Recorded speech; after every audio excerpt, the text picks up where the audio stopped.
नीता ने अभय के लिए चाय लाकर टेबल पर रख दी और चुपचाप टेबल के पास पड़ी कुर्सी पर बैठ केतली से प्याले में चाय डालने लगी।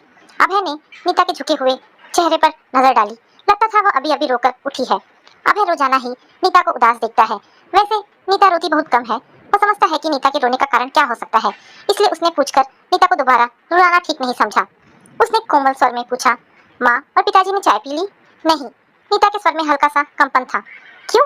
माँ जी कहती हैं कि उन्हें बहुत थकावट महसूस हो रही है कि चाय पीने के लिए बैठ नहीं सकती और पिताजी को चाय नुकसान करती है, तो पिताजी को दूध दे देती। ले गई थी, लेकिन उन्होंने कहा कि दूध उन्हें पचता नहीं है।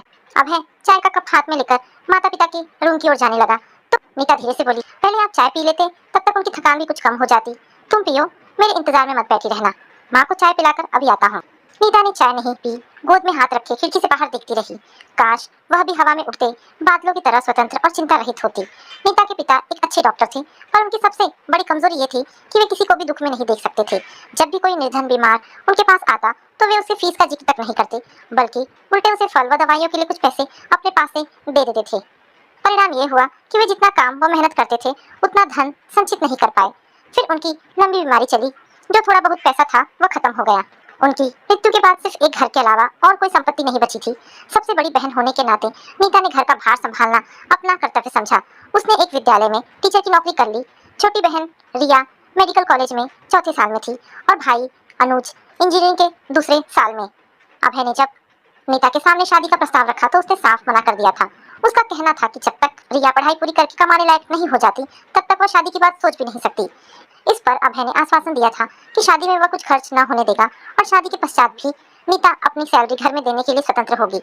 अभय का यह तर्क था कि एक दोस्त के नाते उसके परिवार के प्रति सब कुछ नहीं कर सकता जो परिवार का सदस्य बन जाने के पश्चात कर सकेगा। यह तर्क नीता को भी ठीक लगा था। कभी कभी अपनी चिंताओं के बीच वह खुद को बहुत ही अकेला व असहाय सा पाती थी।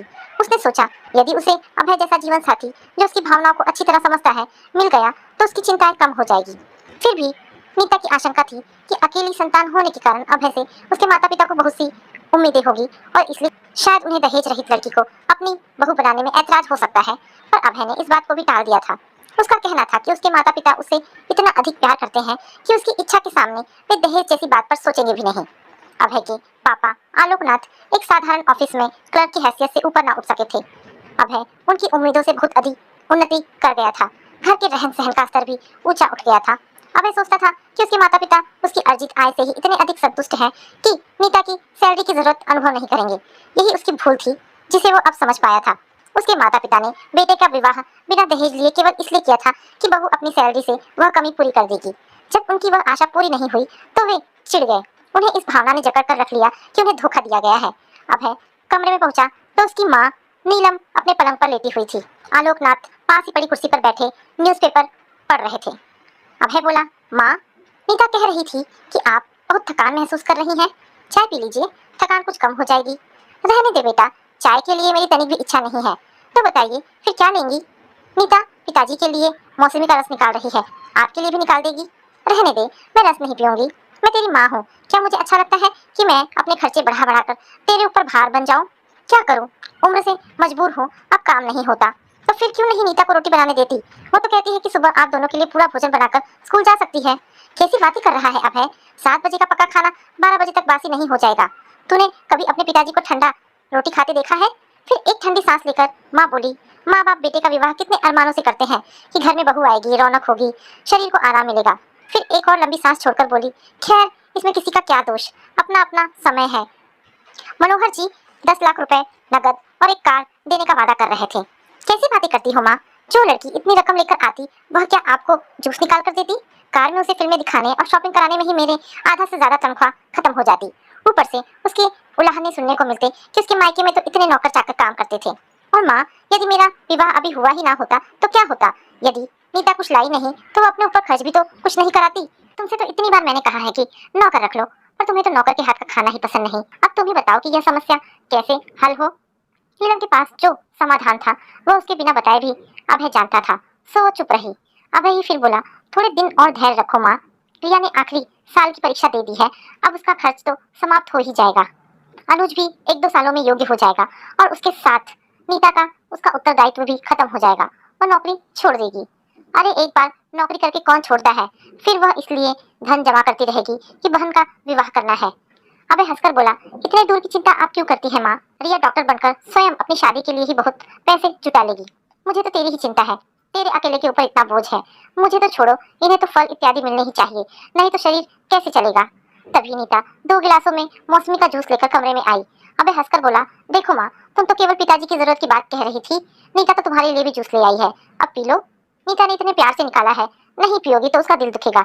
इस प्रकार की घटनाएं अक्सर होती रहती। माँ का जितना असंतोष बढ़ता जाता, अभय का पत्नी के प्रति उतना ही मान और अनुराग। शादी के पश्चात नीता ने एक बार भी सुनाकर नहीं कहा कि अभय ने उसे जो आश्वासन दिए थे वे निराधार थे।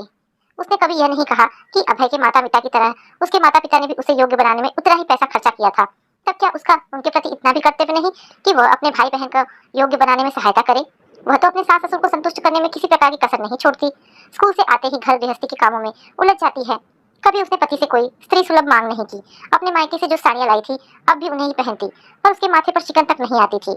नीता ने सरलता से परिस्थितियों से समझौता कर लिया था। उसे देख अभय उससे काफी प्रभावित था। यही बात वह अपने माता पिता को समझाने का प्रयत्न करता था, किंतु वे तो जैसे समझना ही नहीं चाहते थे। घर के खर्चों को लेकर घर में एक अशांत वातावरण बनाए रखते, केवल इसलिए कि वे बहू को यह बतलाना चाहते थे कि वह अपने भाई बहन के ऊपर जो रुपए खर्च करती है वह उनके अधिकार का अपहरण है। नीता स्कूल के लिए तैयार हो रही थी, उसे सास की पुकार सुनाई दी तो बाहर निकल आई। पड़ोस के 2 लड़कों ने उन्हें बताया कि आलोकनाथ जी जब अपने नियम के अनुसार सुबह की सैर के बाद घर लौट रहे थे, तभी एक बाइक वाला उन्हें धक्का देकर भाग निकला और वे सड़क पर गिरे पड़े हैं। नीता तुरंत घटनास्थल पर पहुंची। ससुर जी बेहोश पड़े थे। नीता कुछ लोगों की मदद से उन्हें उठाकर घर लाई। उसने जल्दी से रिया को फोन किया। रिया ने कहा कि वे टेंशन न ले, वो जल्दी ही एम्बुलेंस लेकर आ रही है।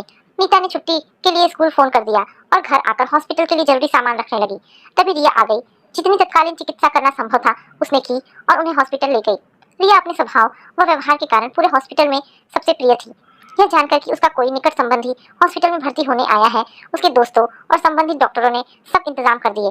घबराहट के कारण नीलम को लग रहा था कि वह शक्ति रहित होती जा रही है। सारे हॉस्पिटल में एक हलचल सी मची हुई थी। वह कभी सोच भी नहीं सकती थी कि कभी उसके रिटायर्ड पति को इस प्रकार का विशेष इलाज उपलब्ध हो सकेगा।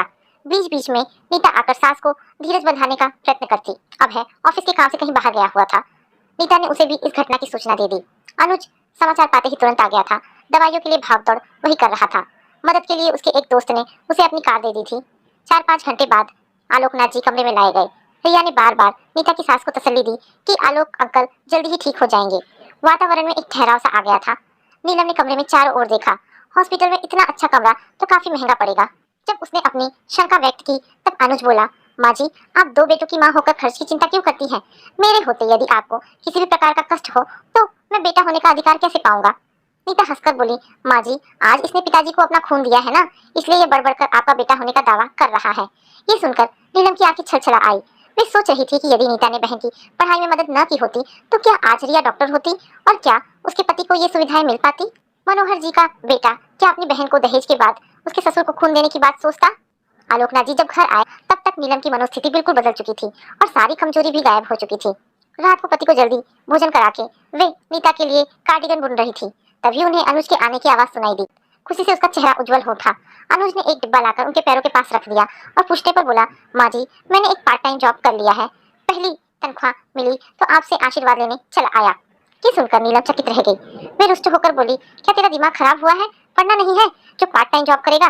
पढ़ाई में से कुछ अंतर नहीं पड़ता माँ, बेशक अब आवारा गर्दी का समय नहीं मिलता। मैं तेरी बात नहीं मानूंगी जब तक तू जॉब छोड़ने का वादा नहीं करेगा। मैं इस डब्बे को हाथ भी नहीं लगाऊंगी। और माँ जी, आप तो जीजा जी से भी ज्यादा धमकियां दे रही हैं। चलिए, मैंने आपकी बात मान ली, अब जल्दी से डिब्बा खोलिए, अनुज ने आतुरता से कहा। डिब्बा खुला तो नीलम स्तब्ध रह गई और डबडबाई आंखों से बोली, पगले, मैं बुढ़िया ये साड़ी पहनूंगी? अपनी दीदी को देता ना, पहले माँ फिर बहन। अच्छा माँ जी, अब जल्दी से आशीर्वाद दे दो। और अनुज ने नीलम का हाथ अपने सिर पर रख लिया। नीलम हंसे बिना न रह सकी। तू तो बड़ा शातिर है, आशीर्वाद लेने के लिए भी रिश्वत देता है। तुम सब भाई बहन हमेशा खुश रहो और दूसरों को खुश रखो, मैं तो यही कामना करती हूँ। तो दोस्तों, ये छोटी सी कहानी यहाँ पर समाप्त होती है। आशा करती हूँ कहानी पसंद आई होगी। अगर कहानी पसंद आई है तो प्लीज इसे लाइक एंड शेयर करें। दोस्तों, ऐसी ढेरों पारिवारिक और शिक्षाप्रद कहानी सुनने के लिए हमारे चैनल को प्लीज सब्सक्राइब करें। धन्यवाद दोस्तों।